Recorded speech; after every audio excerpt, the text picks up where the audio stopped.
इसके हिसाब से एक डायग्राम खींचते हम लोग। मान लिया एक आयत, ये एक आयताकार भूखंड, ठीक है, और लंबाई हमने मान लिया x मीटर है और चौड़ाई मैंने मान लिया y मीटर है, ठीक है सर बड़ा नहीं सर। ठीक है।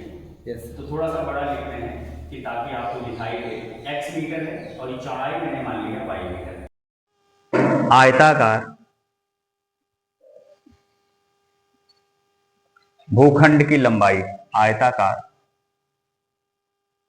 भूखंड की लंबाई, ठीक है, ये मैंने माना है x मीटर, ठीक है, ये मैंने माना है x मीटर, ठीक है, तथा आयताकार भूखंड की चौड़ाई क्या माने हैं हम लोग,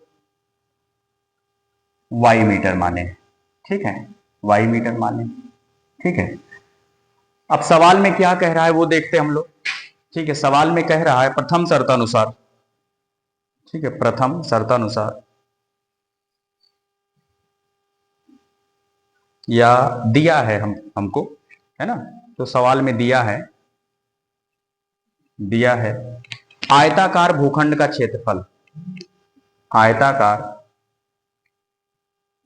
भूखंड का क्षेत्रफल, ये दिया है 528 मीटर स्क्वायर, ठीक है। अब आयत का क्षेत्रफल होता है लंबाई गुणे चौड़ाई, लंबाई गुणे चौड़ाई बराबर हो जाएगा 528, ठीक है। लंबाई हमने x को माना है और चौड़ाई हमने y को माना है, तो हो जाएगा हमारे पास x गुणे y बराबर 528, ठीक है। ये मैंने मान लिया समीकरण नंबर 1 है, ठीक है। और फिर प्रश्नानुसार, प्रश्न के अनुसार क्या कह रहा है, ठीक है, प्रश्नानुसार कह रहा है कि इसकी लंबाई जो है, इसकी लंबाई जो x है वो चौड़ाई के दोगुने से 1 ज्यादा है। इसकी लंबाई जो x है, इसकी लंबाई जो x है वो चौड़ाई का दोगुना कर दो, यानी 2 इंटू वाई कर दो, दोगुना हो गया। लेकिन अब भी लंबाई इसकी चौड़ाई से 1 ज्यादा है, तो मैं चौड़ाई में भी अगर 1 जोड़ दूं तो अब x जो है वो y के बराबर हो जाएगा, ठीक है। अब क्या करते हैं, यहां से हम x का मान उठा के 1 में रख देंगे x की जगह, है ना, तो रखते हैं तो या इसको 2 मान लो आप लोग, ठीक है, 2 मान लो। अब हमको क्या करना है, x और y की वैल्यू निकालनी है, ठीक है, भूखंड की लंबाई और ये चौड़ाई हमको पता करनी है।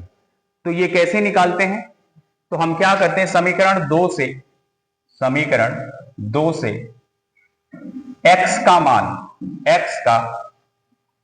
मान समीकरण 1 में रखने पर, ठीक है, रखने पर, तो रखते हैं, एक हमारे पास है x गुणे वाई बराबर 528, तो x के स्थान पे हम ये वाली वैल्यू रख सकते हैं, तो रखते हैं, तो हो जाएगा मेरे पास 2y प्लस 1 और गुणे में y है और बराबर हो जाएगा 528, ठीक है, गुणा करा लो, तो y का गुणा 2y में हो जाएगा 2y स्क्वायर, और फिर 1 में किसी संख्या का गुणा हो, संख्या हमेशा वही आती है, y हो जाएगा y एक के y, और यहां से हो जाएगा 528, ठीक है।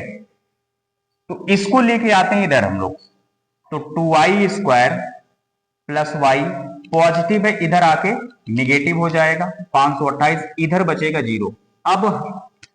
अब देखते हैं, हमारे पास एक द्विघात समीकरण आ गया है। अब इसी को गुणनखंड विधि से तोड़ के हम लोग y की वैल्यू पता करेंगे, ठीक है। तो तोड़ते हैं, तो सबसे पहले क्या करते हैं, इस पहले वाले का लास्ट वाले से मल्टीप्लाई किया जाता है, तो